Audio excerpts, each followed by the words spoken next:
Asmad Gurubhyo Namaha, Asmad Paramagurubhyo Namaha, Asmad Sarvagurubhyo Namaha.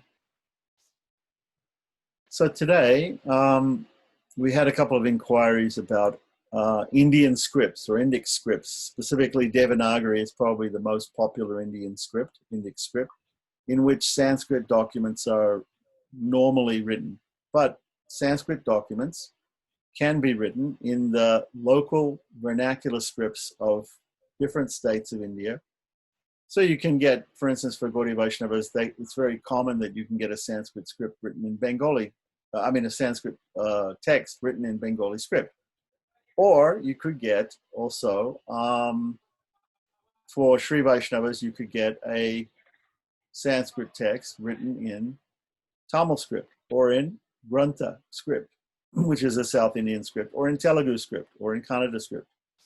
So what I would proposing to do is to explain how to write the letters of the Sanskrit alphabet in a couple of different ways, easy ways that we can write on our computers or with our different devices. And we can transform them into whatever Indic script we like. And these Indic scripts also, the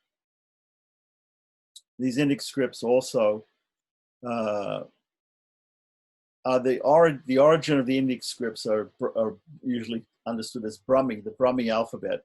And the Brahmi alphabet has morphed into all these different scripts of Asia too. So you have, Cambodian and Lao and Thai and Burmese and all these different scripts in Southeast Asia, which also follow the same alphabet as the Sanskrit alphabet. So I'm going to show you. First of all, there are two systems of using Roman or Latin letters or English letters, right? That we should know. Now, these systems are called ASCII systems. ASCII stands for American System of Computer Information Interchange. There you go. I remembered that. Okay, I didn't know that I would remember that. That's what ASCII stands for. And ASCII was an original computer system that the computer could understand. So let's get it straight first. Computers only understand ones and zeros, on and off. That's all they understand. But what the original programs and the original operating systems and computers used this ASCII system to show letters on the screens and printing. And they would have fonts that would use 256 characters only. And that was seen to be limited because there are more than 256 characters in the world that people use in different languages. Because obviously 256 you're going to get lowercase and uppercase, English letters, which is going to bring you to about 50. But still, if you add numbers and you add other symbols and things like that, you run out. 256, you run out. Okay, so sometimes people don't know how to type on their devices, on their phones or their computers or tablets. They don't know how to type certain things. We're all certain glyphs, or certain glyph means a character, right? A character in a certain way, a script. So, for instance, we are normally we're sending out texts and things to people who read Roman script or they read English letters.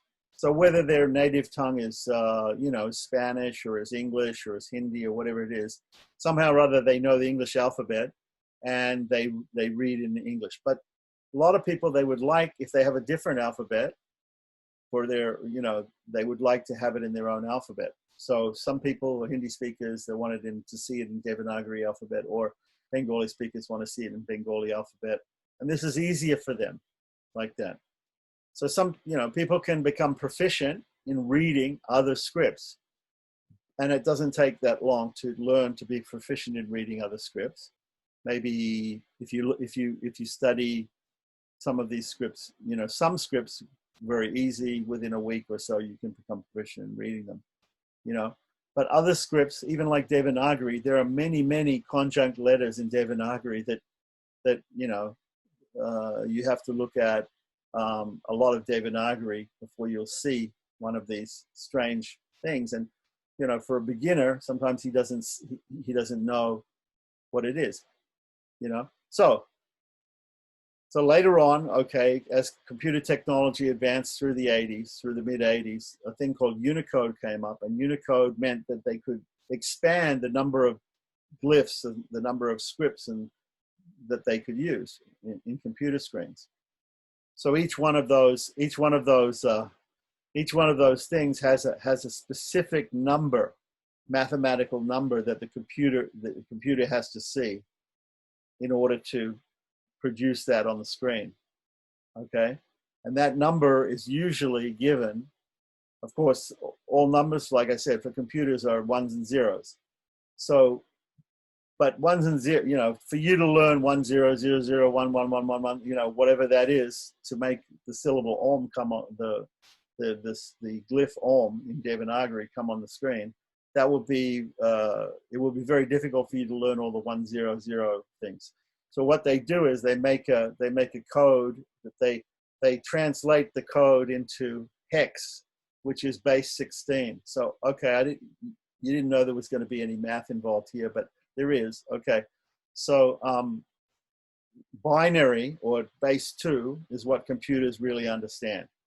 But as a concession to us humans who can't understand binary that easy, right? What they've done is in the computer programmers have made it so that if we want to know a particular glyph, a particular sign in a particular script of a particular language, all we have to know is the hex number for that. Hex number means base 16, not base 10. So we all know base 10, you 1, 2, 3, 4, 5, 6, 7, 8, 9. And when you get to 9, the next thing after 9 is a 1 and a 0. So you get 2 instead of single digits, you get 2 digits. And when you get to 99, you go to 100, you get 3 digits, right? So that's base 10. In base 16, what you do is you go from 1 to 9, and then you go A, B, C, D, E, F. So 10 in base 10 is actually A in hex. Got it? Right? So 11 is B, 12 is C. Right? Once you get to F, you've gone up to 16. From 0 to F is 16. 0 to 9 plus A to F is 16. So when you get to 16, when you go to F, the next thing after F is going to be 1 0. So in hex, 1 0 is 17. That's base 16. Okay. For those of you who are confused about math, forget about that whole thing that I just said. Okay. For those of you who understand math and understand binary, the base 2, base 10, base 16, you'll understand that. For those of you who don't, you can forget all of that right now. We're going to make it much easier for you. What we're going to do is we're going to say, how can you write, because nobody knows how to write base 2 on your tablets, your phones, your computers. Nobody knows how to write even hex, although later on I may explain to you how to write hex. But people do know how to text.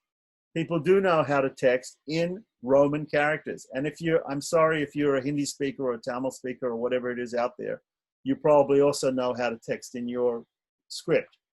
But you probably also know, if you're tech savvy, you probably also know how to text in English.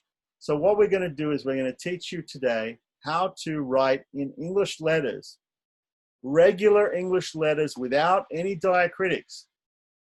We're used to seeing we're used to seeing Sanskrit texts or Bengali texts transliterated into Roman letters or English letters with diacritics. And that system is called IAST, usually for Sanskrit, International Association of Sanskrit Transliteration, right?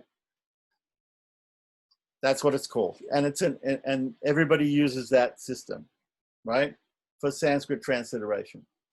There's another system which is made by the International Association.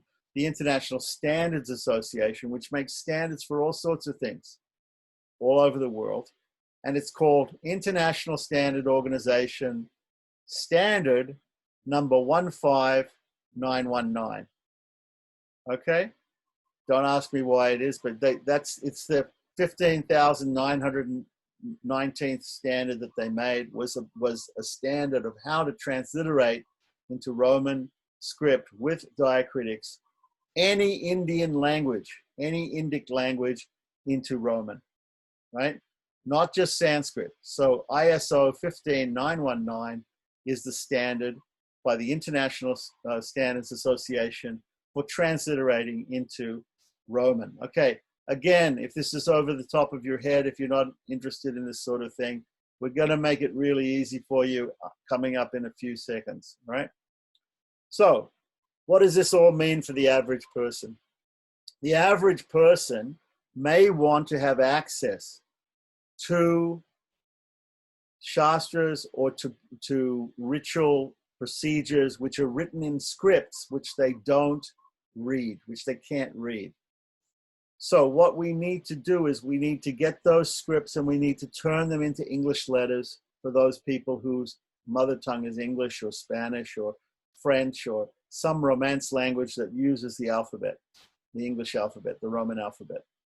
It's not an English alphabet, it's a Latin alphabet or Roman alphabet, because it's used in many languages like Italian, French, Spanish, right? It's used in all those languages. Now, it may also be used in some languages like Vietnamese and whatever, but they do, like in French and like in Italian or in Spanish, they do sometimes put some diacritics, some diacritic marks, but they don't always put all the diacritic marks used in Sanskrit.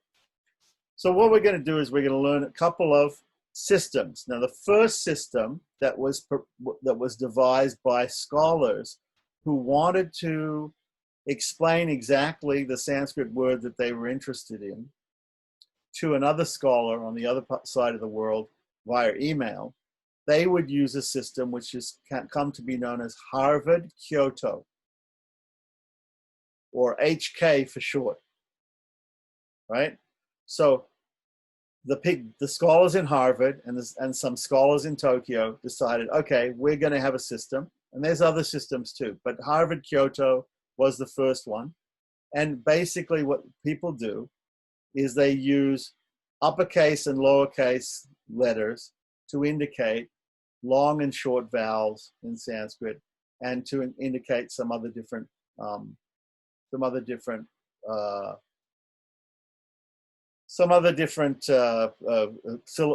words or letters in Sanskrit. Okay, so that's one. Now that's just for Sanskrit.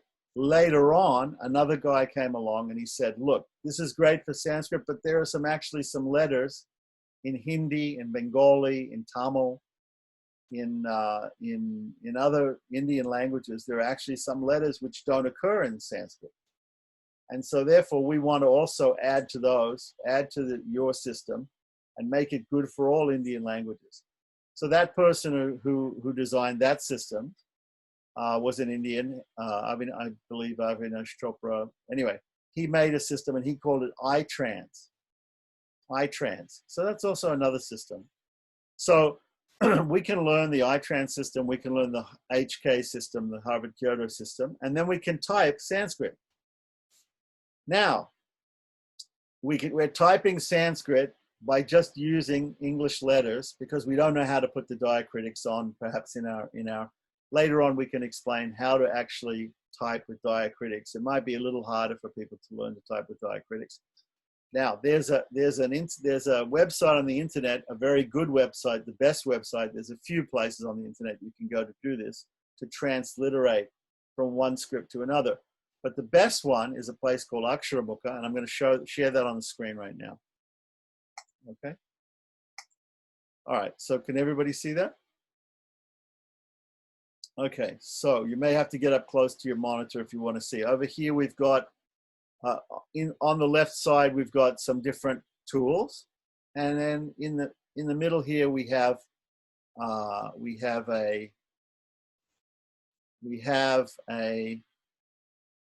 couple of different places where you can input text and you can see what comes out the other side.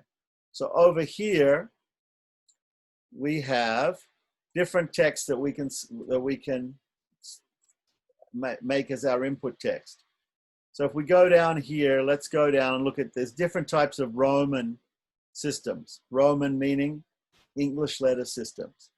So that ISO 15919 is there, right? And also Harvard Kyoto. So let's take Harvard Kyoto. Let's click on that. Now we're going to type here at the input text, we're going to type in Harvard Kyoto, and we're going to translate it into also the Roman, which we know already. The Roman, which we know already, is the Roman IAST, International Association of Transliteration, right? Right? Or maybe, and if we want to do it the other way around, we can just click this button, right? So let's try it the other way around first. Let's try typing in, I can type the letters of the Sanskrit alphabet one by one. I can type, and we can see what it is, what the corresponding Harvard Kyoto symbol is for putting in that. So for instance, if I type Hare, right? Let's take Hare Krishna mantra, right? If I type Hare, I get Hare in the input, I get Hare also in the output. Yeah? It's the same. But when I start to type Krishna, Krishna has some diacritic marks in it in Sanskrit. So we put a K, we put an R with a dot, right?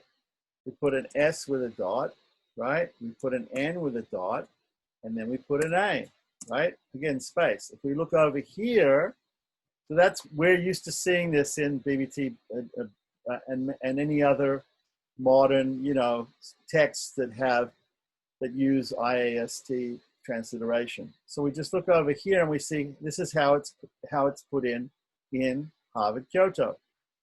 If you want to represent the R with the dot, you use a capital R. If you want to represent the S with a dot, use a capital S.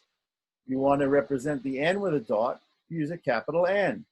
So otherwise you use lowercase, right?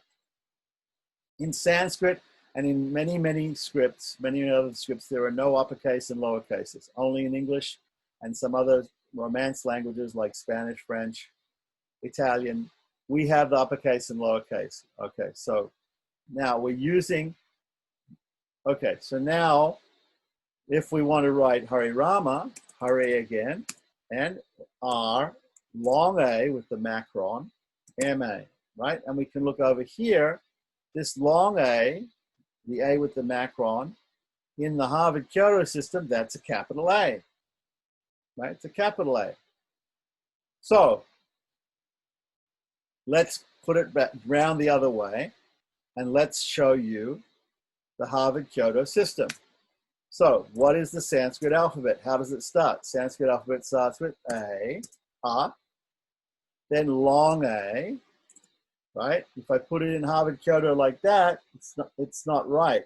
It has to be put in as either a capital A, or another version of Harvard Kyoto would be two A's. That didn't work in Harvard Kyoto. That works in iTrans. Okay, so capital A becomes over here the A with a long macron on top. So then I, and guess what? Capital I becomes the I with the long I, the I with the macron on top. Okay, so let's run through the Sanskrit alphabet here. I, U, short U, right? Capital U is long U. Then what about Ri? Capital R is Ri, right? Capital RR is double capital R is the long Ri, right? Then capital L is the Lri, the L with the dot under it. Capital LL is going to be, actually, I'm not sure about that. Anyway, capital L, right? So then we have A, I, O, Ow, right? Which are all the same. Then we have Anushwara. Anushwara is that dot, the M with the dot under it or over it. So if we put a capital M, we get Anushwara. If we put capital H, we get the H with a dot under it, Visarga, right? So then we got Ka, right? Ka, Ga, Ga, right? They're all the same, but the N has got a dot on top. So how do we do the N with a dot on top? We do a capital G because it's right next to the G, so they decided to use a capital G, and that becomes an N with a dot on top. Kakagagana, cha, cha, right? Ja, right? Ja, and the N with the tilde, the nya, right?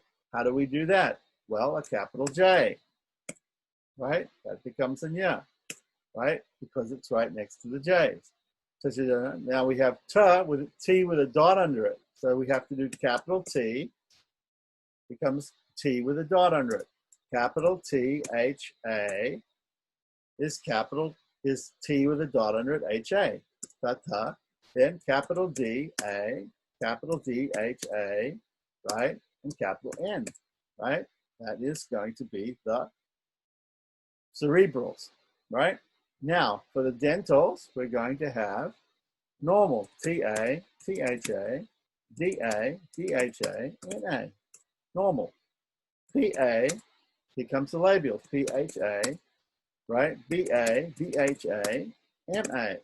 Normal, right? Now we have ya, ra, la, wa. We have semivowels. So, ya, ra, la, and va. Easy, right? But now we have three S's, and one S has an acute accent, one S has a dot under it, and the other is regular S. So we do the first S, the palatal S, right? We do like this. Sorry, excuse me. So it's going to be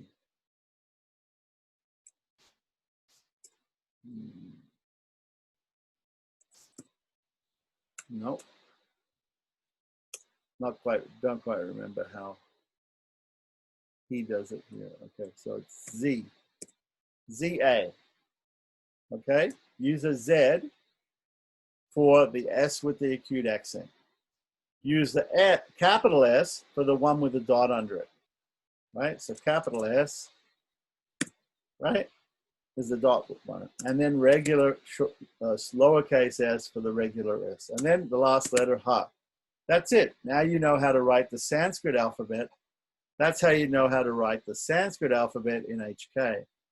So all you have to do is learn that, and then you can write anything in Sanskrit in this box, and over here, it will be turned into IAST.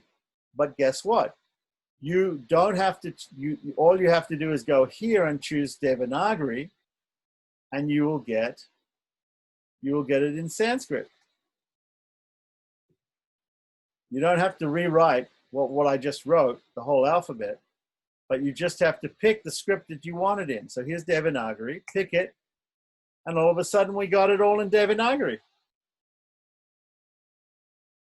Instantly. And we can select this, copy and paste it into a document. So let's try this with the Hare Krishna Mahamantra first. Or let's say the Hare Rama Mahamantra, right? So I'm going to type Hare.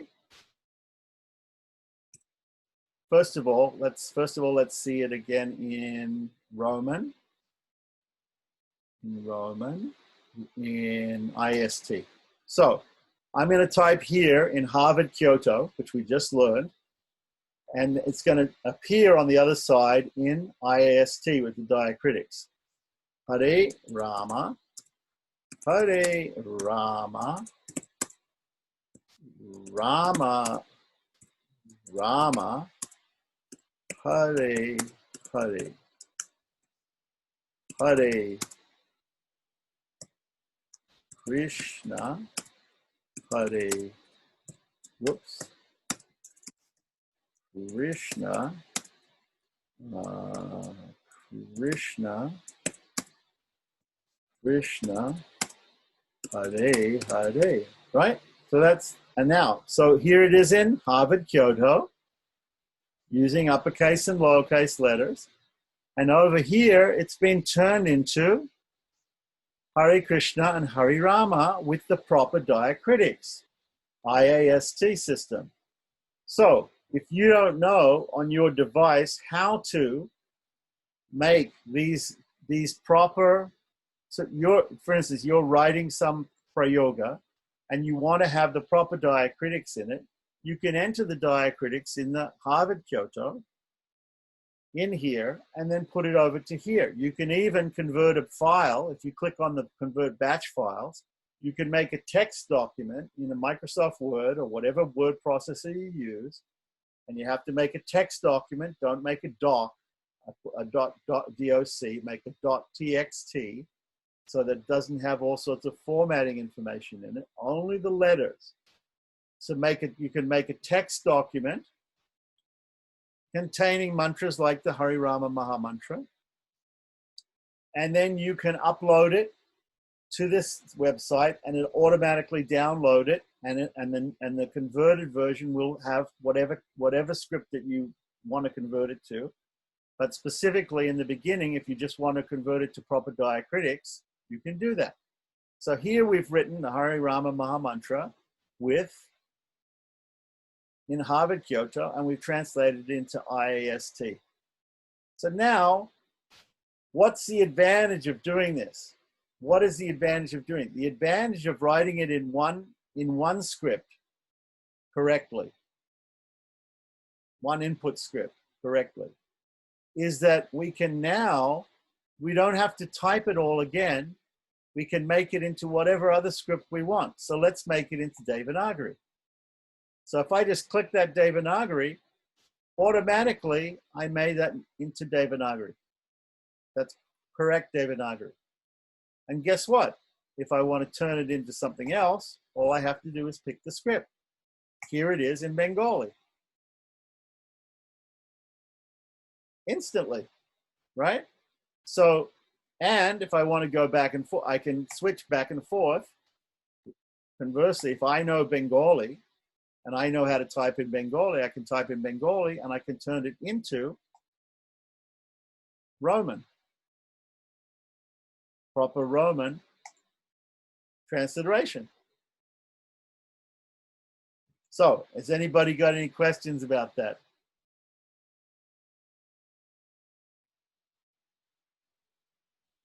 No? Is anybody, we got everybody there? Okay, so everybody understand that? This, and I will make sure everybody knows, but the website is called Akshara Mukha, AKSHARAMUKHA,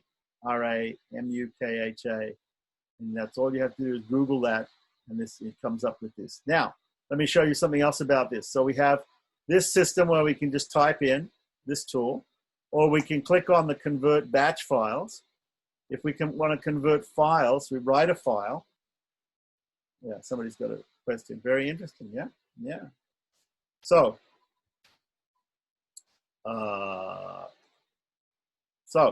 we can also convert files. So if we have a text file, we can click on the plus sign here and we can upload a text file, right, in any script, any Unicode script. But in the beginning, you can type in your Harvard Kyoto or your iTrans script, and you can turn it into any Indian script. Or conversely, if somebody sends you something, Dr. Iyengar in Mysore sends you something in Kannada script, you can upload it into this and you can download it back to Roman letters with diacritics, right? So all you do is you click this, you pick the document, and then you convert. Right? You pick the input script. That means the script that the text file that you're uploading it in is, and you pick the output script, whatever you want it to become. And then you just upload it and click convert and download, or just convert and view on the screen, and you can do that. So that's it. So first of all, there's the converter, where you just type in and see it, and you can cut and paste from that for small pieces of text. If you have a long document, like you've written out a big prayoga, you can save it to a file with a text editor like Microsoft Word. It has to be a text file, plain text file, not a .doc file, not a PDF, right? You have to be a plain text file. You can convert the file using this. Now, you can also, if you want to know what the different input is, right? Then you can look at the script matrix. Down here, look at the script matrix. Or let's look at the different scripts, let's say, right? And we look here, and we can see the different scripts. Here's all the different scripts that they have, right? Bengali, Brahmi, you know, Chakma, Cham, Devanagari, right? So if we look at Roman transliteration scripts schemes, right? So Harvard, Kyoto, and iTrans are the first top ones, right? So for instance, in Harvard, Kyoto, if we want to write re, then we have to write a capital R. In iTrans, which is the system which includes many things, many other letters in other languages, in other Indian languages, we have to write R, a little caret, you know, little up arrow, sort of caret symbol, and short and small I, if we want to show a re, right? And so this shows all the different. This shows all the different Roman transliteration schemes which can be used in this transliterator. Now, if we want to look at, for instance, Devanagari, Sanskrit, you can click on that, and it will show us the one-for-one correlation between IAST, right, and Sanskrit. Yeah, there's the Sanskrit alphabet. Yeah, and then here are some other letters that we don't usually get in Sanskrit. We get short E and short O, which we get in Hindi, and we also get some South Indian consonants, which we get in Tamil and other South Indian languages. We get some North Indian consonants that you get from Urdu which come from Persian, which are used in Urdu, which we probably won't need. Okay, and it also shows all of how the different letters in the Sanskrit alphabet are combined with vowels. Okay, that's something we can learn. Okay, so that is Harvard Kyoto, and everybody. Yes, can be done on the phone. Yes, you can do it on. You can do this on any device that you can access the internet. You can access this website, and you can do it through this website. So now I'm going to stop that, and what I'm going to do is I'm going to show you. That's a very easy way to create proper Sanskrit with diacritics, or to create any other Indic script, right? So now we know how to do that. So if I ask you, okay, please send me something, please send me a prayer, please write a prayer, and if I say, well, you didn't put any diacritics in there, then I will say, okay, now you know how to put the diacritics in. Even if you don't know how to type them, you know how to go to this website, type in uppercase, lowercase things, and create the diacritics. So everybody should learn Harvard Kyoto system. Everybody should, and if you want to be able to know all the different letters that don't go just in Sanskrit, but also in Hindi and Bengali and Tamil, the other letters, right? Then you have to learn iTrans, which is the other one there. You can look up and see what the equivalents are. Learn iTrans, learn at least those two. But first start, get confused. First start with Harvard Kyoto, HK, learn that, and then you'll be able to create your own Devanagari. You'll be able to not only that, create your own Roman with diacritics. Okay, So whenever I ask somebody to send me something, they can send it in whatever script they like. If you know Devanagari, if you know Bengali script, if you know Tamil script, if you know whatever, you can send me something with that, or you can send it to each other.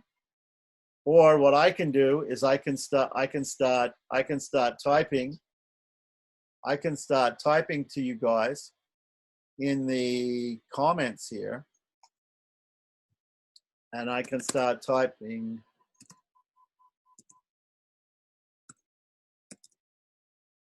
I can start typing this, and everybody can tell me now what that means.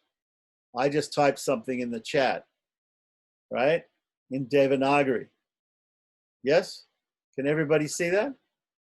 If you cannot see Sanskrit in your chat, let me know. Yes, Swami. Hey, Govinda. Yeah, and those persons who can read Devanagari, like Govindachari in the UK, he has read it. It says "Hey Govinda," which is what I wrote. So I might put something in the chat with diacritics. I might put something in the chat in Devanagari, right? I can chat with you in Devanagari. I can send you an English email, but it's in Devanagari script. And what you can do is you can go to this website and you can change it back to English script, right? So if somebody asks me, for instance, for a particular procedure, which I don't have in Roman, with diacritics, then I might give it to you in Devanagari. If I give it to you in a Devanagari text file, you can then take it to this website and you can turn it into Roman with scripts. You can find procedures. You can find pujas on the internet. Sometimes you'll find PDF files of a puja or of a shastra on the internet, and somebody's made a PDF file. And sometimes these PDF files that they make are made with Unicode fonts, proper modern fonts, and you can select the text in that document, and you can cut and paste it to a text document. But still, it's in Kannada or it's in Devanagari script. So then you can take that text document and you can take it to that website, and you can instantly turn it into IAST Roman with diacritics. Is that useful or not? That's very useful. That's very useful. Vishwanath had a document from Dr. Iyengar of Apastamba Purva Prayoga, which is Sanskrit language, but it was in Kannada script. He doesn't read Kannada script. So what he can do is he can take the text and run it through this and turn it into English script. Now, that doesn't always work because not all PDFs have got embedded proper Unicode fonts. Some people use old fonts, which are not Unicode compatible, or some people use another system to make. There's especially the guy who has this website called property.com, where there are many PDFs on there. He uses a different system to create his Devanagari. But in any case, he always also has it in Roman, so it's not a problem. But in case you wanted to take his PDFs in Devanagari and turn them into English, you probably couldn't unless you use what is called an OCR program, an optical character recognition program, which will look at the picture of Devanagari. It's not actually an embedded font, but it's a picture of Devanagari, and look at the picture and then realize that is certain letters and turn that into a text file. Okay, so a little bit, today this lesson is a little bit technical. There's a little bit of math there, but basically what we're trying to do is explain to you how to type proper Sanskrit with diacritics in Roman letters And if you can't do that on your computer, if you don't have a keyboard that'll do that, and by the way, if any of you have Macintosh operating system, Macintoshes, right, I can provide you a keyboard macro, or it's a keyboard, it's a piece of software that I made that you can put in your computer where you can easily type the diacritics, Sanskrit diacritics. Either the IAST or the ISO 15919 diacritics. And if you want, it also helps. It also allows you to put the swaras in the Vedic mantras. Okay, so this is something I wrote. There's one little piece of software it's called SAU, which stands for South Asian Unicode. So it takes all the diacritics used in IAST and in ISO 15919, and you're able to put them in there, including swaras. So it's very good. And there are some other ones out there on the internet that you can get. There's a thing called Easy Unicode, which is a thing which is you put in your Mac. There's another thing for the Mac which allows you to do what I showed you with that website Aksharamukha. Allows you to do that offline when you don't have internet connection on a Mac, and that is called Lipika. And I can teach people how to use that too if they want. If they're not always online, if they don't have access to the internet. Then for those of you who are using Microsoft Windows or some other operating system like Linux, there are ways that you can type in Devanagari, that you can type diacritic markings.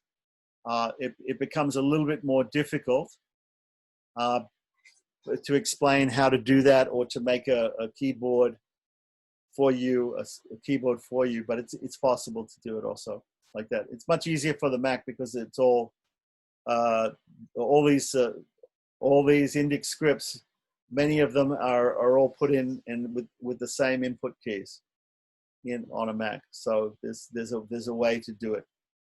So there's several pieces of software that can help you do this. So I wanted to explain that. Now, if anybody wants, we can go on and we can start looking at the different the one-to-one equivalents of the Sanskrit alphabet with Devanagari script specifically. Does anybody want to do that? You want to continue on? Yeah? Okay. So what I'm going to do is I'm going to open up a text document, and I'm going to make the text very big, and I'm going to share that.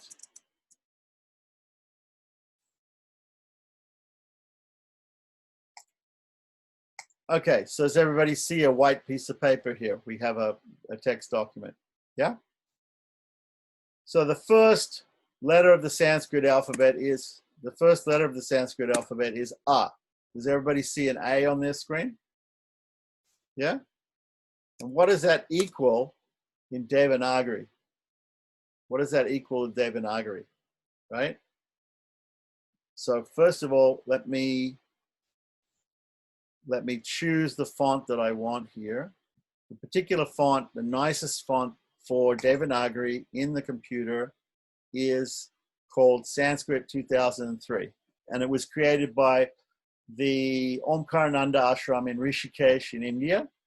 And they also have a piece of software for Windows computers, which allows you to do the same thing for Sanskrit only, not for any other scripts, but for Sanskrit and diacritics, right?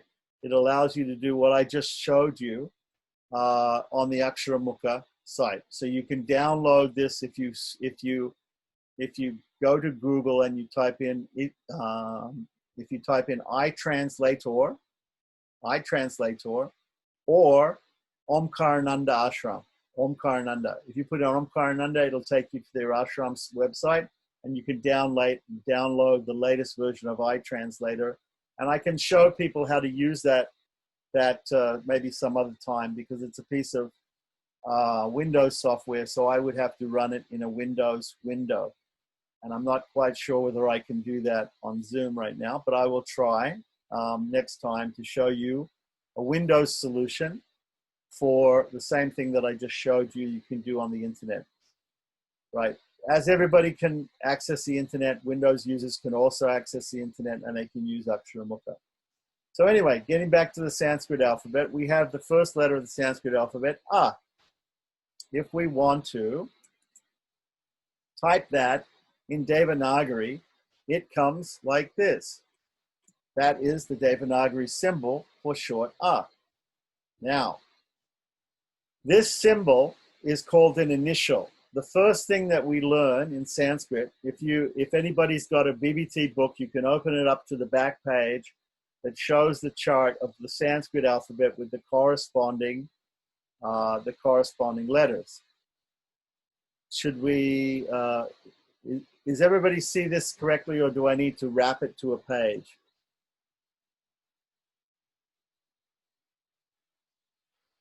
I can see it. You can see it? Okay, good. All right, so we have A like this, right? So is it better in the middle there or what? I don't know. Maybe I can wrap it to the page, might be better. No, that's not better. That's not better. Okay, so we'll unwrap. Okay. All right, so we have A. This is the Devanagari for A. Yeah? So now, we go, now, if you look on your BBT book back page of the Sanskrit pronunciation guide, it'll show the Devanagari symbol. This is the Devanagari symbol for short A. Now, there are two Devanagari symbols for this one letter. All the vowels have two different symbols for them. I'll say that again. The vowels in Sanskrit have two different symbols for each vowel. Why? Because when a vowel comes as an initial letter, when it doesn't follow a consonant, when we have a word like aham, aham is A-H-A Anushwara, which is the M with the dot under it. Aham means I. So the first A is written like this because it's the first letter of a word. There's a space in between the last word and the next word is aham. Now, sometimes in Sanskrit, in the Devanagari alphabet, those two words will be put together. If those two words are put together, then there'll be what we call sandhi, and maybe this syllable, this symbol will disappear, right? Because it's no longer has a space between it. But when there's a break in the text in Sanskrit, when there's a break in the text in Sanskrit or a new line, right? The initial and the first word in the new line or after the space begins with a vowel. The vowel is shown in its initial form. In its initial form. This is the initial form. When a vowel is shown after a consonant, it's shown in its medial form, which means it's non-initial form. So in aham, we have A, H, A, M. The first A is shown in, if there's a space before it, if it's a separate word, the first A is shown in the initial form, then H, then A. The second A is attached to the H. So A is the first syllable because Sanskrit, Devanagari, is a syllabic script. You write the syllables. You don't write individual letters necessarily. You write the syllables, what we call aksharas in Sanskrit. Akshara means indestructible. They are the syllables. So the syllables for aham are a and hum. Aham, right? So a is the first syllable. There's no consonant that comes before the vowel. So the vowel is shown as the initial form, right? So let's talk about a hum. Okay, so then we have ha. That is, sorry, excuse me. Right, H in Roman, right, becomes this in Devanagari. It's actually this little stroke at the bottom is called a halanta or a virama, and it means that there is no vowel following this. So this is H equals H. H in Roman equals H in Devanagari, right? So now let's write that word aham, right? We need one other letter, and that is the anushwara, right? We need one other letter to write aham. So the anushwara is what? In English, it's like this. M with a dot under it. Sometimes we see it as M with a dot over it. Means the same thing. In Prabhupada's books, they put the dot over the M. The actual IAST symbol is the M with the dot under it. The actual ISO 15919 symbol is the M with the dot over it. Don't get confused. Try to use, if you're using IAST, try to use the dot under it instead of the dot over it, even though that's the way it is in Prabhupada's books. Try the proper IAST is the one underneath. Okay, so we're going to use the one underneath for now because we're going to use the proper system. So that equals, right, in Devanagari, that equals in Devanagari simply putting a dot like this over the top of the letter equals that M with a dot under it in Devanagari. Yeah? So the reason why there's this circle, broken circle underneath is because this is a combining symbol, and that underneath there'll be another letter which will be combined with that dot. So now we're ready to write the word aham. And we're going to write the word aham to explain to us what is the difference between an initial sign for a vowel and a medial sign for a vowel. So we're going to start out with a.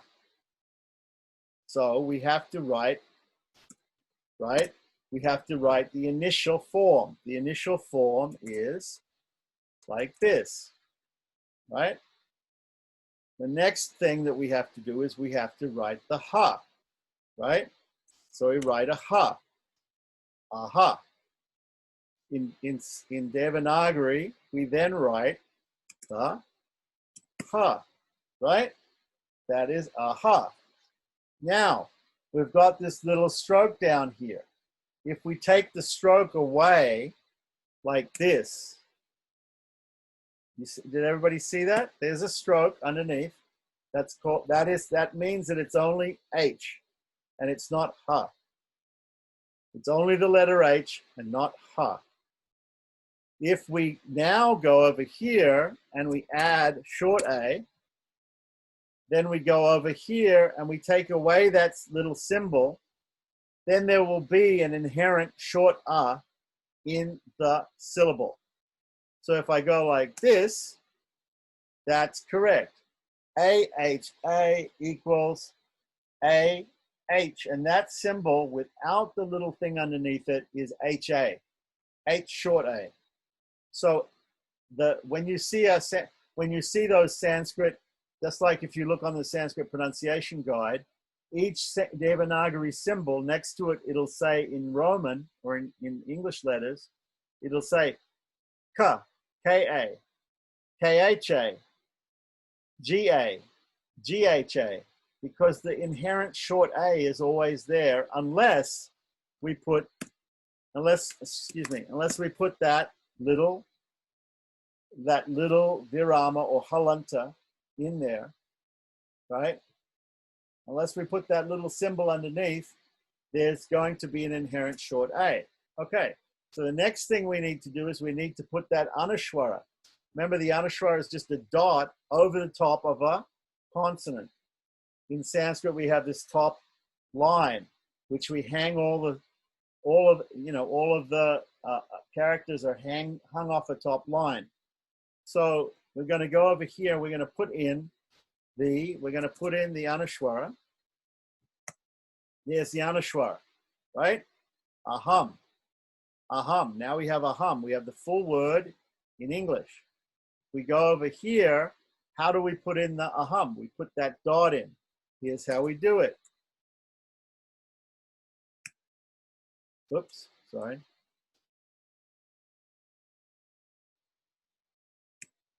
There you go. Aham. Right? Now, there was another one here. There's this. That's also aham.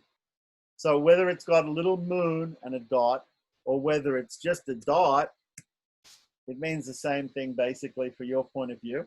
There's actually a difference between those two things. One is called Anushwara, one is called Anunasika. So, but don't let that fool you right now. This is the word aham in Roman transliteration and in Devanagari. Okay? So now we notice that this A, the first A, was written with this symbol in Devanagari. But the second A was simply absorbed into the H, right? So we have a symbol for initial A here, and we have a symbol for ha here, and the M, the Anushwara, is this piece on top here. So in fact, we have only two real symbols. We have this, the initial A, which is this, and we have hum, which is this. Does everybody understand? Any questions on that? Okay, so now what I intend to do is I'm going to show you some other initial letters, vowels, and we'll go through the whole Sanskrit alphabet. So the first thing we had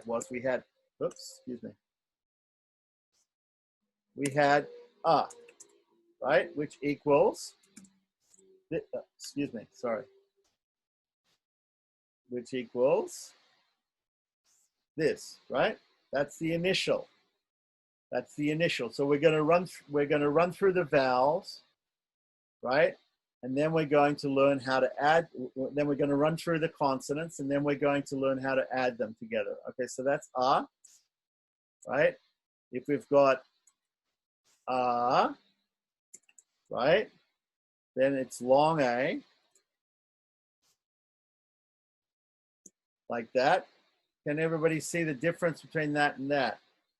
We added an extra vertical bar was added. The difference between this and this is an extra vertical bar, right? So just like we put a bar on top here, we put a bar by the side here, and that means it's a long A. So this is a short A, this is a long A, ah. This is a short A, this is a long A, ah. Same sounds, but different ways of writing them. In the Roman IAST system, on the left, on the right, in the Devanagari system. Okay? So now let's look at I. So in Roman, we have short I, right? Which is like that. Now, don't worry right now about how to actually draw those things. We can have another class about how to actually draw those things. For now, what we want to learn is we want to learn the shapes so that we can read them. It'll help us if we try to copy them and write them, and I'll explain how to do that. I can upload a very nice PDF that explains how to write them. Yeah, okay. Yeah, no problem. I'm going to show you. No problem. Okay. So let's continue on. This is I, right? And if we want to make a long I, right? An initial long I, then we're going to do it like this. That's long I, right? And what is it in Devanagari? It's like this, right? So let's have a look at those two. See that? That symbol is like that. It looks like an S underneath an English S underneath with a little bit of a tail, right? Underneath the line. And it looks the same down here, right? Except it's got this little thing on top. Yeah? So this is I, and this is E. Okay? Don't worry about learning these right now. Just watch and try to get the flow, and we'll learn them later, bit by bit. We're just going to go through them, and we'll learn them all bit by bit. So now we have the letter U, which equals this. So it looks like a 3 hanging off the top bar, right? And the long form of U, which is like this, with a macron on it in Roman. And in Devanagari, it looks like this, right? Let's have a look at the difference. There's your 3 hanging off the bar, which represents U, short U. And there is the long U, U, and it has a little bit of a tail. And the tail goes there, okay? Now we're going to look at the next vowel is Ri, Ri, not Re, Ri, short R, right? And short R looks like this in Devanagari. Now that's a really difficult looking symbol, but that's what it looks like. But actually we don't come across it very often, but there it is. Okay, so that's that one. Now let's look at the long version of that. In Roman, we get, we get, sorry, I'm just trying to figure out how we get it. There you go. Okay. R with a line on top. Ri with a re. This is re, long re. And in Devanagari, that is, not that. Okay, in Devanagari, that is, let's see.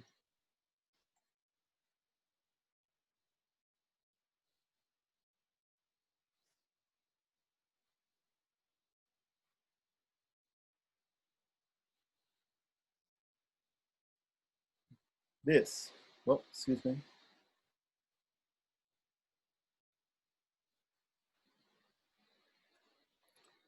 Right, so now let's have a look at those two. That's the symbol for Ri, short Ri. And then you can see that there's a little tail at the end of this one, and there's 2 tails on this one. This is Ri, the long one. Yeah? We're not going to deal with Ri here today because Ri is very, very rare in Sanskrit, and you will probably never see it. Maybe you will see it for Sri Vaishnavas. There's one prayer which has, or in Taittiriya, it's also in Taittiriya Shaka, also Krishna Yajurveda, you might get one prayer or one mantra which might have the Rit in it, and that's it. So we're not going to deal with it right now. We'll deal with it much later. So for now, just learn those. And then we're going to go to the next one. The next vowels are A, I, O, Ow, right? So A or E, right, in Devanagari is like this. It's not Japanese, Raghunath, it's Sanskrit. Okay, A, the E in English, right, is like that. Yeah? The I in English is also like that. Let's see what it is. It's like that. Now let's see the difference. So A and I are related, even though in English script they don't look the same, but in Sanskrit they're related. A and I. They're both made up of the two short vowels, A and I. The two pure vowels, A and I, come together as A and also as I. All right? They're called diphthongs. Okay, so here we have the symbol in Devanagari. Here we have the symbol for the long one, I, A-I, right? They're both long actually, but they're made up of these two pure vowels. Okay, so you can see the difference. The only difference is this little part on top is different. If I put that little part on top, that becomes I. Otherwise, it's A. So A-I. So now we're going to look at O, ow. There's O in English, right? In Devanagari, it's like this, right? And here and then we have ow in English, and Devanagari, it's like this. Let's see the difference. So again, when we take the pure vowels a and u and combine them, they become, first of all, o. Second of all, they become ow. All right, so these are diphthongs, meaning they're vowels that are made up of two other vowels, right? And they're always long, considered long, pronounced long. So here is O, and here is ow. These are the initial forms. So you notice that there's one thing on top here, and down here there's two things on top. That's the difference. So later on when we're learning the letters, many letters look the same. So some people, when they're beginning, they're going to see this letter, and they're going to think it's this letter. Or they'll see this letter, and they'll think it's this letter, because they didn't know that there was one or two strokes on top. And the same for these other ones. If you don't see the stroke on top, you think it's E. If you don't see the extra little tail on the bottom here, you think it's short re, right? So you have to be very careful to see every part of the letter, and then you know what the letter is, because some letters look very similar to other letters. They just have a little bit extra, especially the initial vowels. Not so much with the consonants. Okay, so now A, I, O, ow, right? Then we have the Anuswara, which we already learned when we learned the word aham. The Anuswara, which is, right, like this, yes? But we're going to add an A before it. We're going to put an A before it just so we can pronounce it. When we say the alphabet, we always say and we say aha for the Anuswara and the Visarga. So we're going to put an A in front of it, and we're going to say that's equal to, in Devanagari, that's equal to, remember, we learned this. This is A. And remember that this on top is the M. This is the Anuswara. So this is right? And then we're going to do the same thing with Anuswara. We're going to write this, aha, and we're going to write it in Devanagari like this, right? Right? And two dots. This is not an H. Remember, the H had a different symbol when we wrote aham. This is aha. And this symbol is not an H. It's an H with a dot under it, which is a visarga, which is it's a different letter in Sanskrit than ha. It's not hakara, it's visarga. So visarga is made of these two dots at the end here, right? Two dots. So this is aha, aha, aha. Yeah?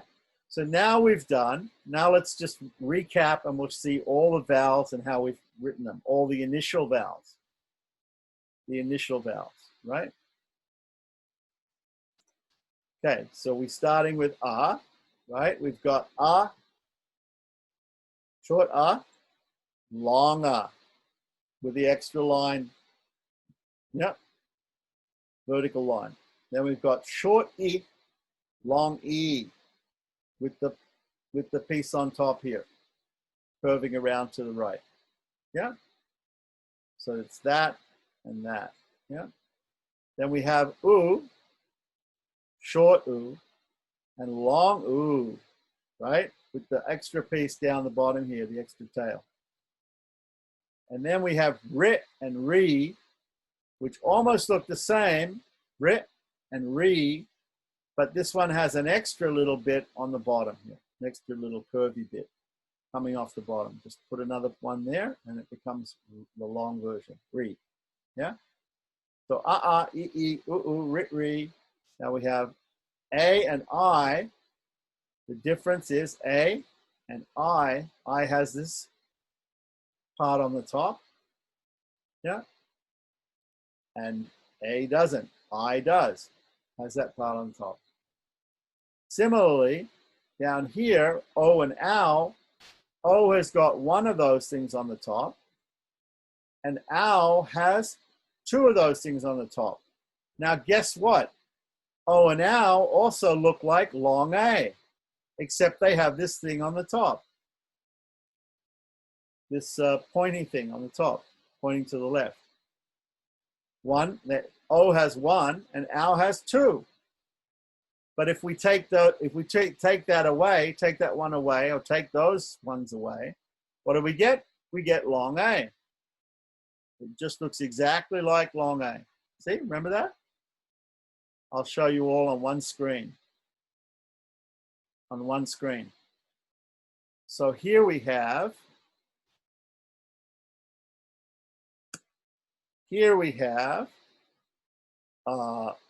long A,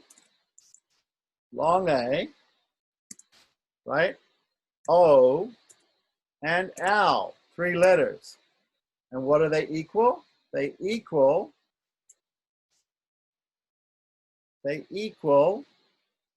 long A equals this.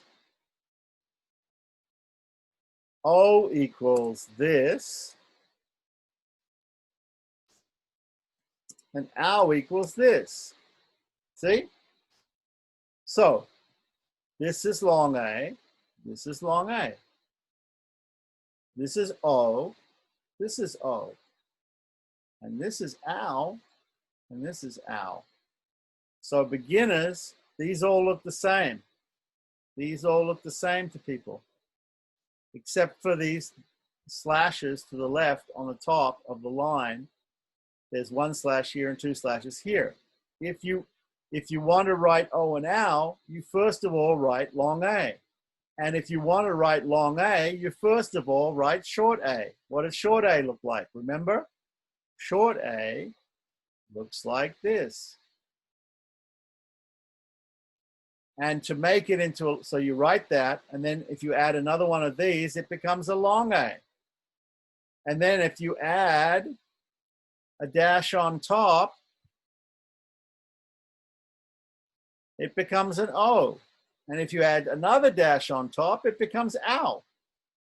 So these all, so O and ow can be written all by writing short A first and then adding little things to short A. Because it's all the same. It's all including all these vowels include the short A. O, ow, they include a little bit of in them. Yeah? So that's the vowels. That's the vowels. And now we have the Anushwara, or ang, and aha, visarga, right? All right, so that's vowels. And now we're going to go to consonants. So if you look at your BBT book, you'll see the first consonant is the letter K, right? But it's not just the letter K. We want to write the letter with the short A, right? So if we write K by itself, then it's like this. Like this, right? Now you see the symbol down the bottom, that little symbol that shows that there's no A. Normally we won't write it like that, except if there's no following vowel. But we will write ka, whoops, excuse me, ka, we'll write ka as this. See this? So this is the letter K by itself. And we know that because you make this shape and we put this little thing down the bottom to show that there's no vowel coming after it. Here is the way we see it in the Sanskrit pronunciation guide in the alphabet. Usually we see it like this as ka, ka. And we write ka without that piece down the bottom. It's the same symbol. That is the same as that, except without that little piece here. When you take that piece away, then you add, in the English, you add the short A. So the normal situation is to pronounce it as ka. Because pronouncing K by itself, you have to say like ik, ik, ik, ik. It's very difficult to pronounce. Ik. So we use this, we add the short A for pronunciation, ka. And that's the symbol. So from now on, I'm not going to show the symbols with this little tick down the bottom, this little virama or halanta, which takes away the A. I'm going to only show it, the symbols of the alphabet, the consonants, in this form, in the KA form. So KA, KHA, GA, GHA, I'm going to show it all with the inherent short A after them. So this is our first letter of the alphabet, Ka. Second one is KHA, right? Now this is not, it's not KHA. This is one letter, KH, in Sanskrit, right? It's not the same letter as this, Ka. It's a different letter. And here's how it's written. Like this, okay? So compare that. You can see in Sanskrit Devanagari, they're completely different symbols. Completely different, okay? Now we go to Ga, right? So we've got Ga equals like that. And GHA equals this. Again, this GH is not the same as G. This is Ga and this is Ga. And this is the symbol is completely different in Sanskrit. Now don't worry about trying to learn these symbols right now. Just understand that that in English, Roman, these symbols are used in two different letters. But these are actually different letters in Sanskrit. They're different letters in Sanskrit. In English, they look like it's just G, A, and GHA, but it's not. It's two different letters. In Sanskrit, you can see clearly it's two different letters. Okay, so ka, ka, ga, ga. Now we get the nasal. So we get this, right? This N with a dot on top, which is pronounced like the N in king. The NG in king, or sing. Yes, the NG, it's like NGA, nga, nga. Okay, in Devanagari script, that is written like this. Oops, like this, sorry. That is in Devanagari, it looks like this. So it looks like an S sitting underneath the line with one of these dots. Yeah? That dot doesn't mean an M, doesn't mean an anushwar. The dot on top means an anushwar, but the dot down below doesn't mean the anushwar. Okay? So here, this means, this, na, means, is written like this. Okay, so that's the first line. Second line, I'm going to go through these pretty quick now because nobody's going to learn them right away. Nobody's going to learn them right away. You're going to learn them over a long period of time. And so I'm just going to go through and I'm just going to show you them quickly. And then I'm going to show you, before we finish, I'll show you how to, with only one letter, I will show you with the letter K, which is our first letter of the alphabet. I'll show you how to combine the vowels with the consonants. Because when we combine the vowels with the consonants, it's a little different than when the vowels come first in a word, initial vowels. We'll show you the medial signs for vowels, okay? And then we'll finish for today, because this is enough. Okay, so kaka gaga nga. Now we've got, in Roman, we've got cha, right? In Devanagari, that's like this. We've got cha, C-H-A. In Devanagari, that's like this, right? And now just see, completely different symbols, yeah? Okay. Now we've got ja, right? Whoops. That is equal to this. And then we've got J-H-A, that's equal to this. Yeah? See the difference? Completely different symbols. Yeah? And then we have ña, like in mañana in Spanish. Ña, right? Like in ñana. NY, like NY. Okay, so we're going to do that. NY is going to be in Roman. This, right? And in Devanagari, that's going to be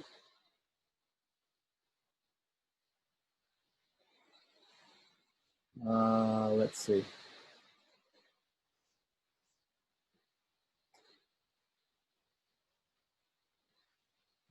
Okay.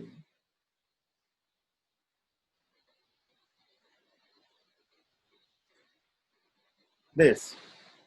Yep. Yep. That's going to be this. Okay, so now moving on. So we got ka ka ga ga nga, cha cha cha cha nya. Right, now we've got the cerebrals. The cerebrals is going to start with this. Right? Whoops, excuse me. Like this. Right? In Devanagari, that's going to be like this. The THA, we're going to get like this. That's going to be in Devanagari.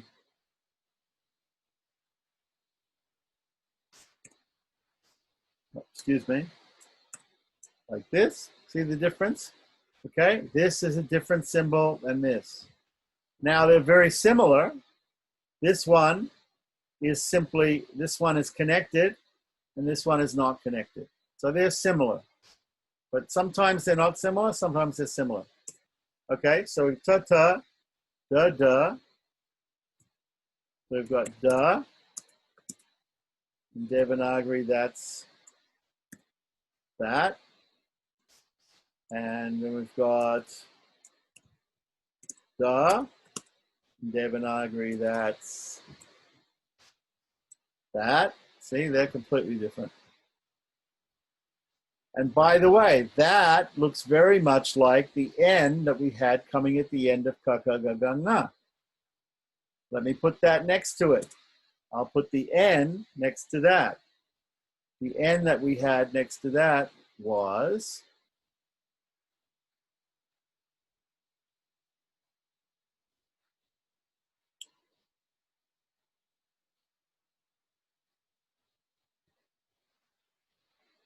see, they're very similar, right? That is da, da. And that is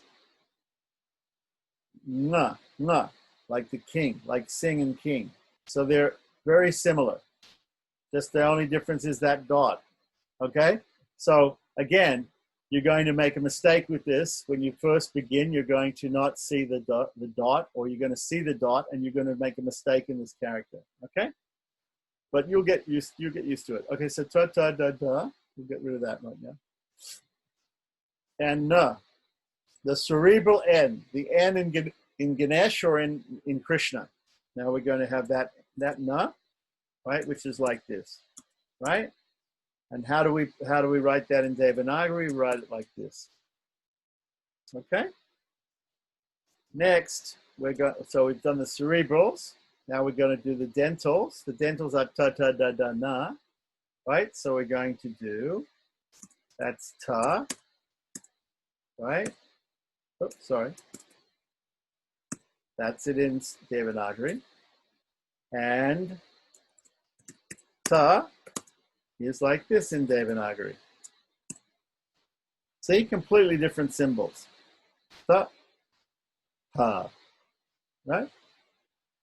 Right, now we've got regular dental da. In Devanagari, that's like this. And, whoops, excuse me. DHA, right, is equal to this. Right? Again, completely different. Yeah? And then regular dental N is going to be like this. And in Devanagari, it's going to be like this. Da da da da na. Now we're going to the the labials. Pa pa ba ba ma. So here we go with pa pa ba ba ma. Pa is going to be like this in Devanagari.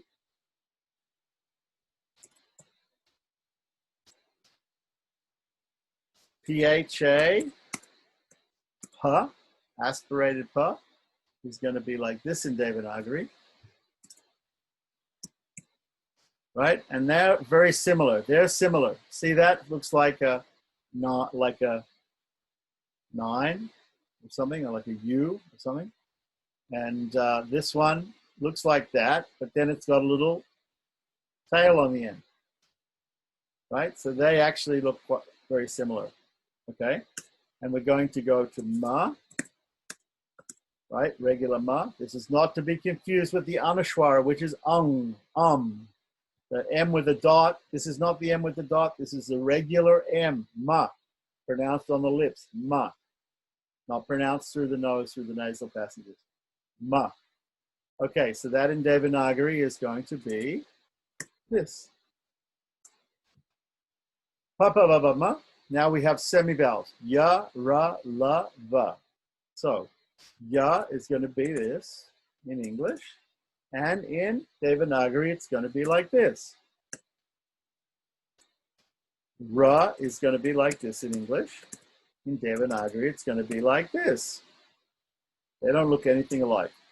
Yara, la is going to be in English, la. In Devanagari, it's going to be like this. Sorry, just like this.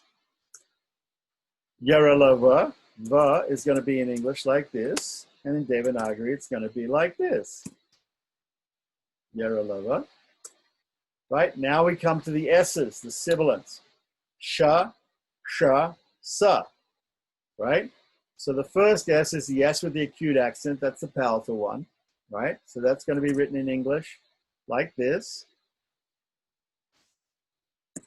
Right? And that's going to look in Sanskrit like this. Yeah. In next one is the S with the dot under it, the cerebral S, palatal S and cerebral S. That's going to be S with a dot under it, A, and that's going to look like in Sanskrit that.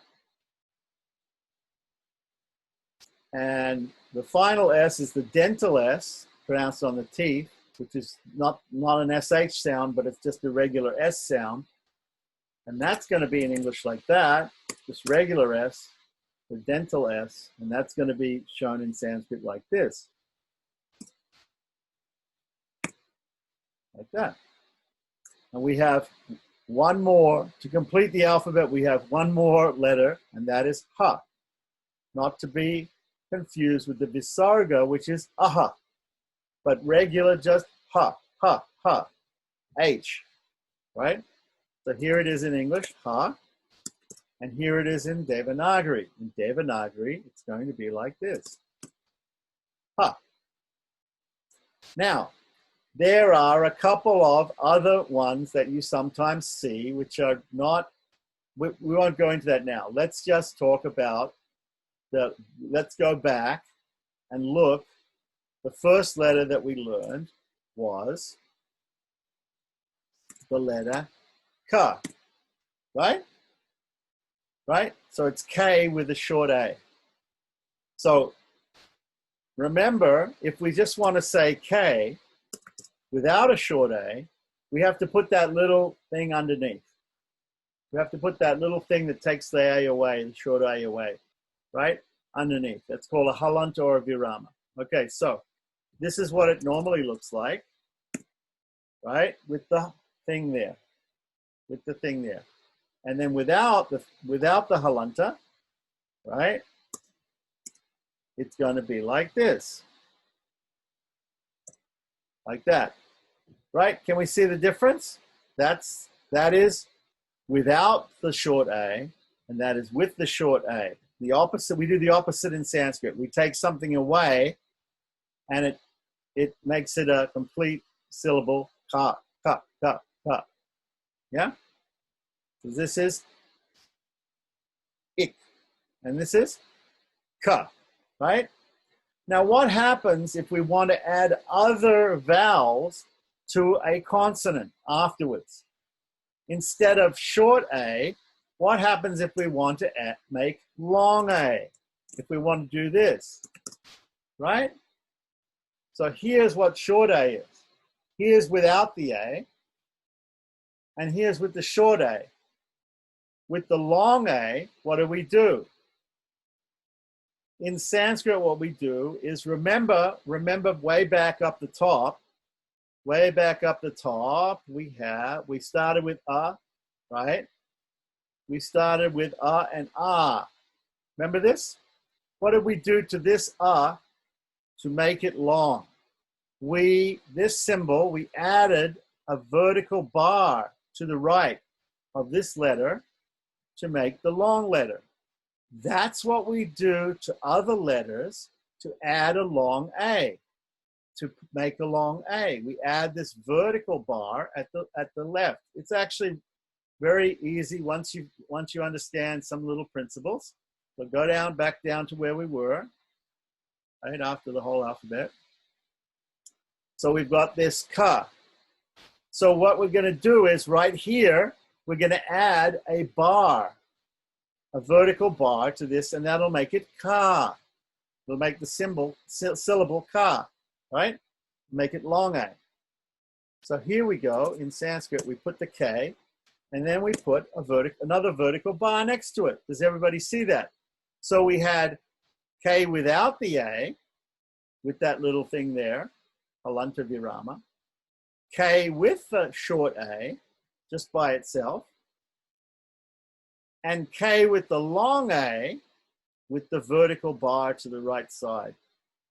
Right? That's easy. So that's the difference between adding a short A and adding a long A, or even taking away any vowel. Right? Now, what happens if we want to add I? We added a and ah. Now let's add I and E. Right? So again, let's see in English. If we have ki, right? And ki is going to be, first of all, we're going to have the K, right? And we're not going to put the little bar underneath. We're not going to put the little thing underneath that takes away the vowel, because we're going to add a vowel. So we're going to add the vowel, the short vowel I. And the short vowel I looks like this. When we add it to K, it looks like this.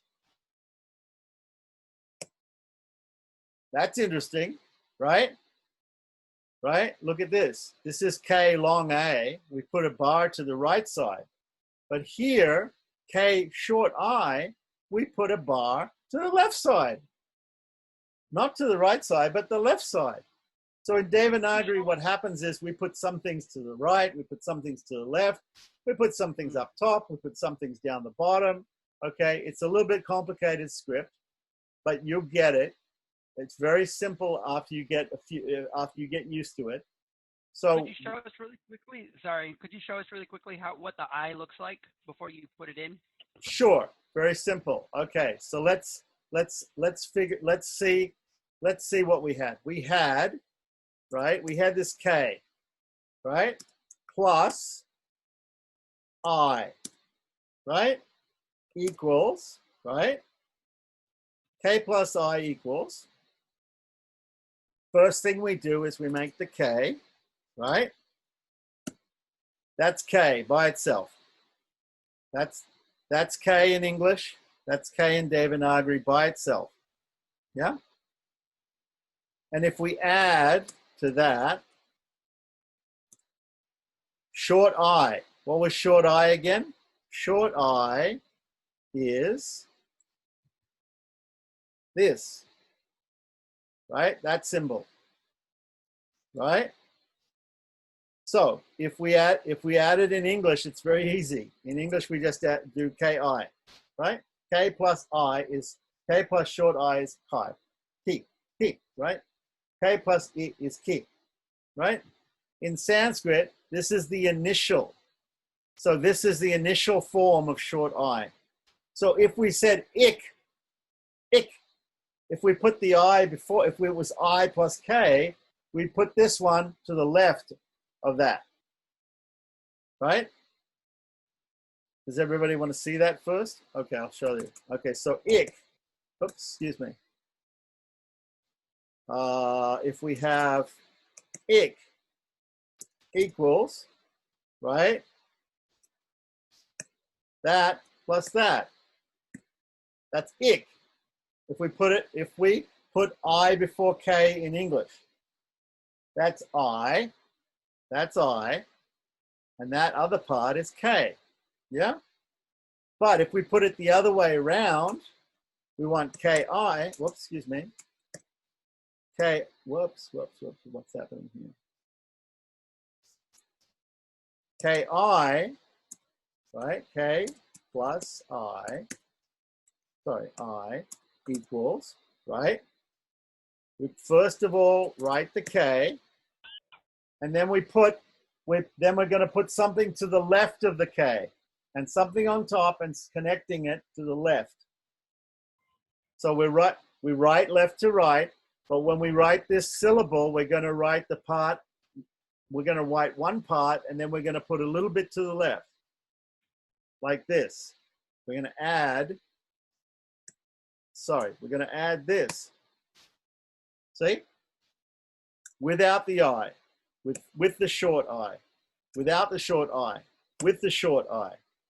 This is ka, this is ki. Got it?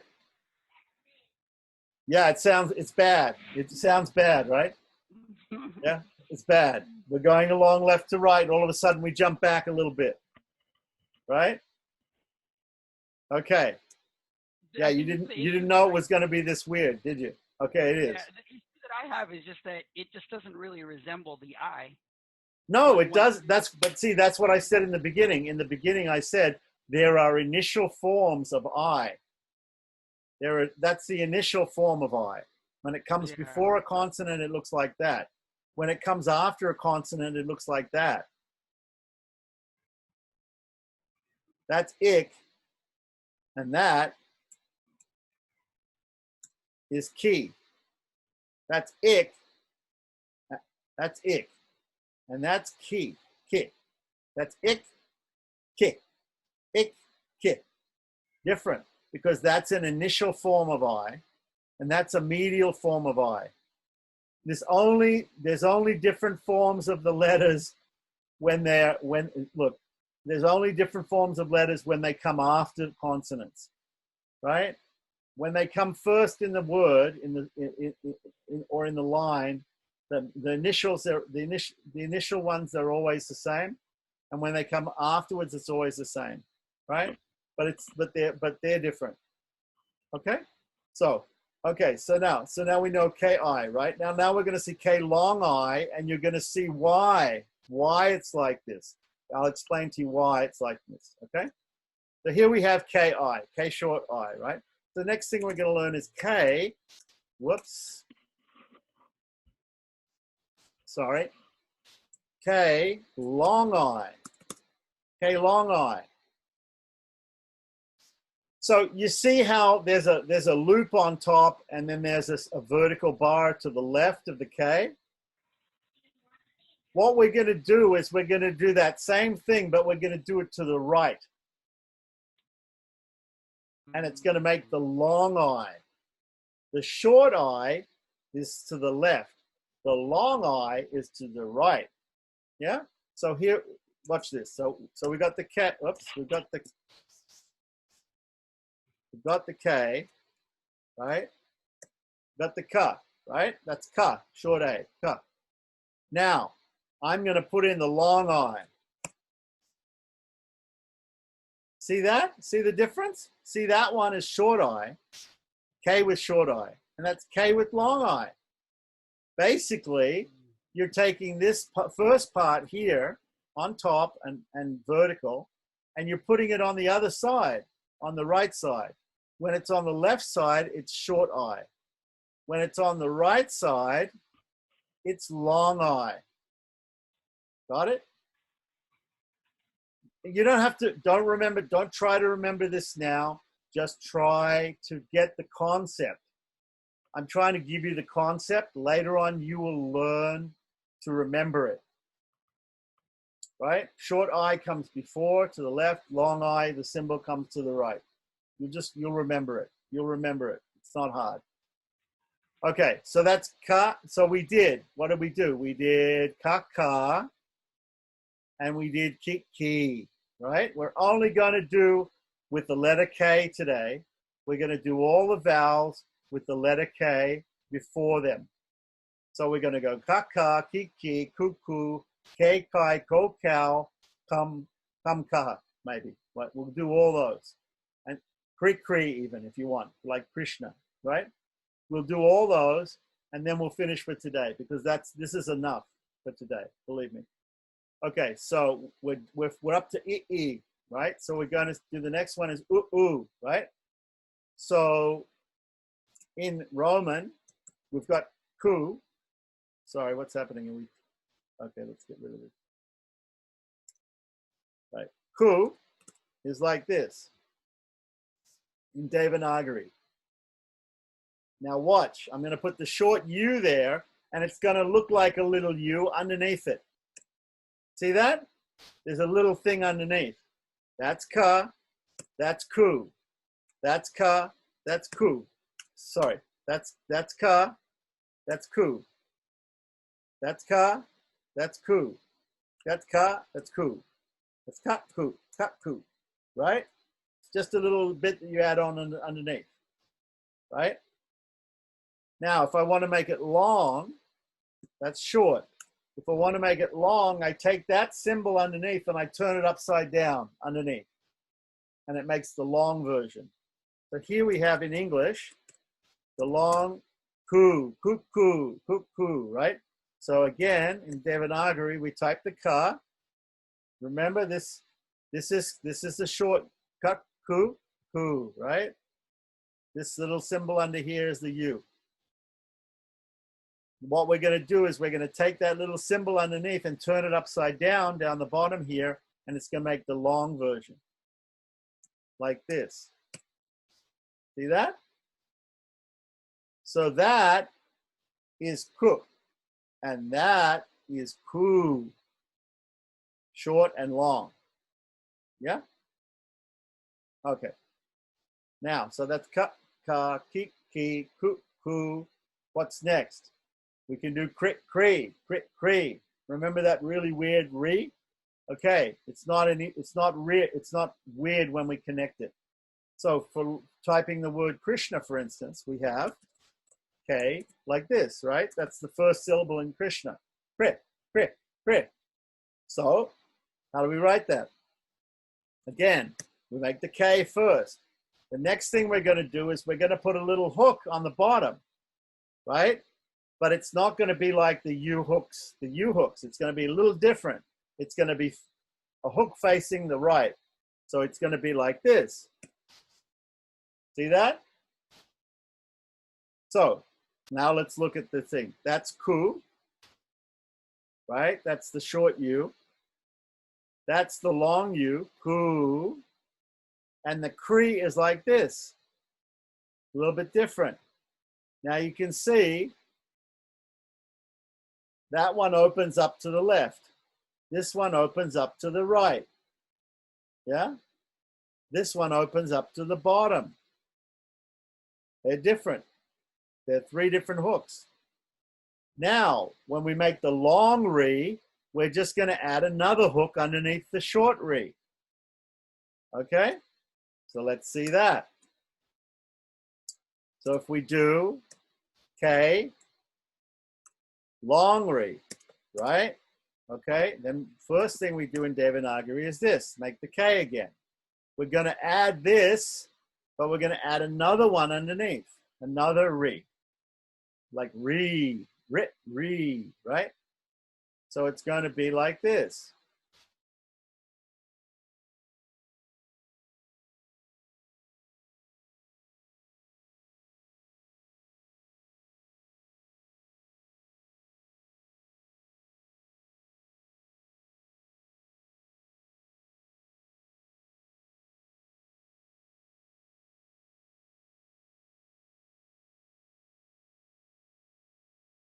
See?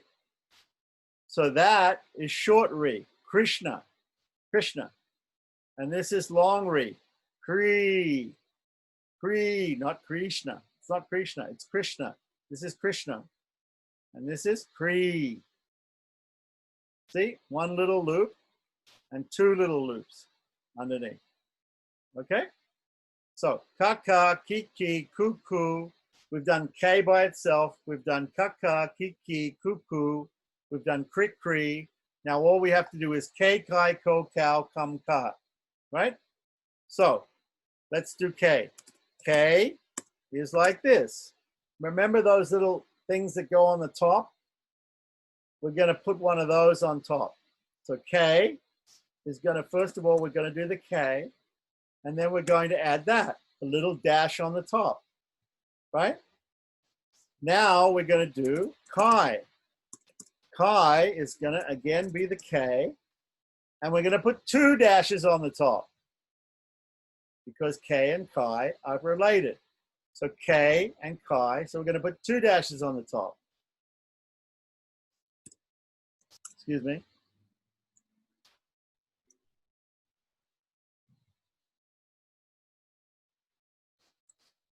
K, Kai. Right? See that? So that's K. There's the E on top.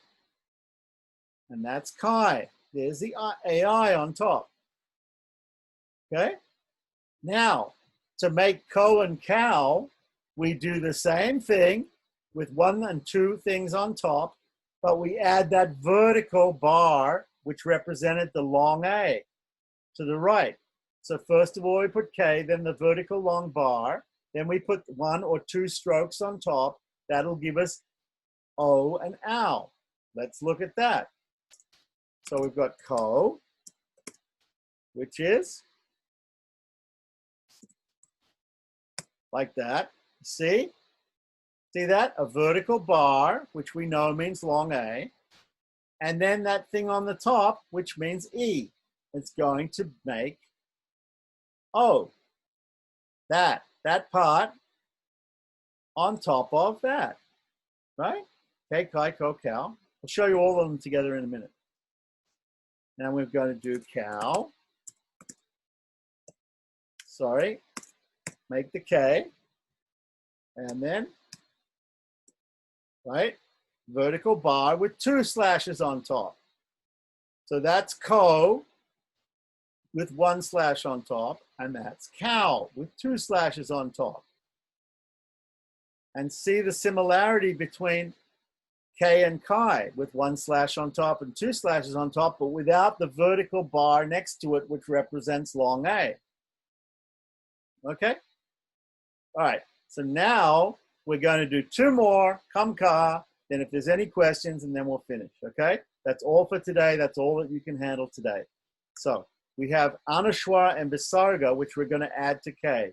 So we're going to write Kam, right? Remember that Anushwara was just a dot on top of the syllable. This is very easy, right? What do we do in Sanskrit? We make the K. It includes the short A because we haven't put that little thing down the bottom to take away the short A. So it includes the short A. So it's Kam, right? And how do we put the M in? How do we put the Anushwara in? We put it in with a dot on top. So what we do is we simply do this and put a dot on top. Kam. That's Kam. This is very important that you know Kam because you're going to get a lot of bija mantras, right? Klim, Brim, Shrim. You're going to know, you're going to see a lot of these dots put on the top in mantras. Okay, so then next, we're going to do Kaha. The Visarga. Visarga, remember, is 2 vertical dots by the side of the letter. So we should just do Ka, and they should put 2 vertical dots, and we do Kaha. So see this? This is Kam, and this is Kaha. Kam and Kaha, right? So I'm just going to summarize what we did. What we did was right from the beginning today, we started with then we learned Ha without the A, just the H. Then we learned the Anushwara, which is the dot on top of any letter, right? And then we made the word aham. We made the word aham, right? Out of that. Then what we did was we started with the alphabet. So we did A, E, and we learned these are all initial forms of vowels when they come before a consonant, not after a consonant. U, very similar. Ri, re, A, I, O, ow, and we noticed that the long A, O, and ow all look similar. Not only that, but even short A also looks similar to long A. Right? Look at that. Short A, added bar to the side, long A, add a bar to the side and a slash on top, it becomes O. Add a bar to the side and 2 slashes on top, it becomes ow. So we learned that. Then we learned A with the Anushwara, Then we learned A with Visarga, aha. Then we learned to write a consonant by itself by using a little slash down the bottom without any A. Then we learned to write it by itself, which means it has an inherent short A. So that is K, the letter K, ik. And this is Ka. Then we learned an aspirated, another letter, aspirated K, Ka. So we're learning the consonants. Ka, ka, ga, ga, na, like the NG in King. Cha, cha, ja, ja, nya. Then we learn the cerebrals. Ta, ta, da, da, ra, like the N in Krishna or the N in Ganesha. Then the dentals. Ta, ta, da, da, na. Then we learn the labials. pa, pa, ma. Oops, we left some out. Okay, sorry. We should have done pa, which is, right? And ba, which is, right? Ba, right? Pa, pa, ba, ma. Then we did, so that's ba, ma. Then after ma, ya, ra is semivowels, la, va, sha, palatal S, sha, Keshava, Shankara, sha, Shanmukha, shine, shoe shine. If you say shoe shine, shoe is the palatal S, shine is the cerebral S, and then regular dental S, sa. Then ha, then we learned how to put the K by itself, right? Ik. And then we learned how to say ka, short A. Then we learned how to add long A by adding that piece at the side, vertical line at the right-hand side, ka. Then we learned, let's get rid of that.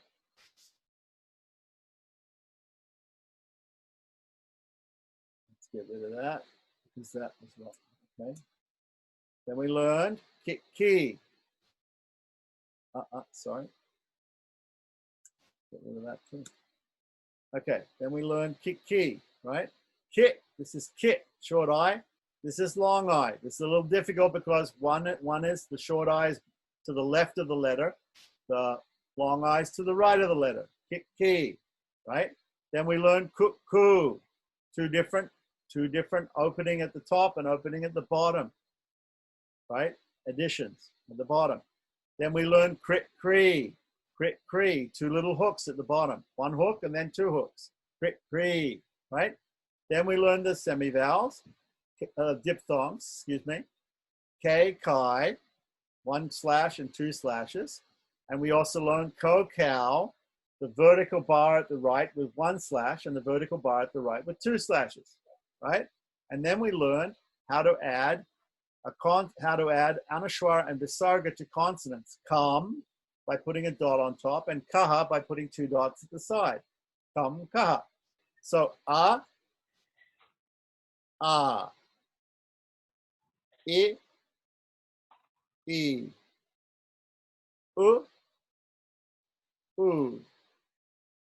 re, a, I, o, ow,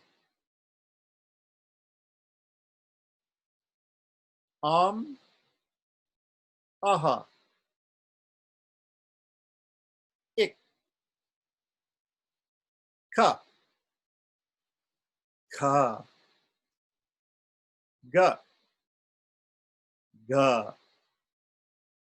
nga, cha,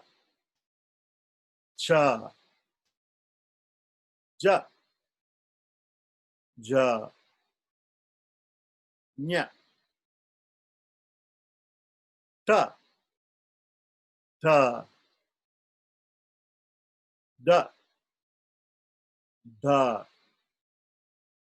na, ta, da, na, pa, ba, ma, ya, ra, la, va, sha, sa, ha, ik, ka, ka, ki, ki, ku, ku, crit, cree, K, kai, ko, cow, kung, kaha. I will share with you a PDF which shows you how to write them, and you can practice writing them with a pen on paper. Okay. Okay? Okay. And this is what you need to first you need to learn the shapes of all the letters, the initial vowels, and all the letters, all the consonants. Then you need to learn how to take every consonant and add every vowel to it and make aksharas, or what we call syllables. Once you can do that, then the next step is I want to teach you how to put two or more consonants together, which make them a little bit different. Okay? Okay. Yeah. Sounds great. And then once you know that, you know everything.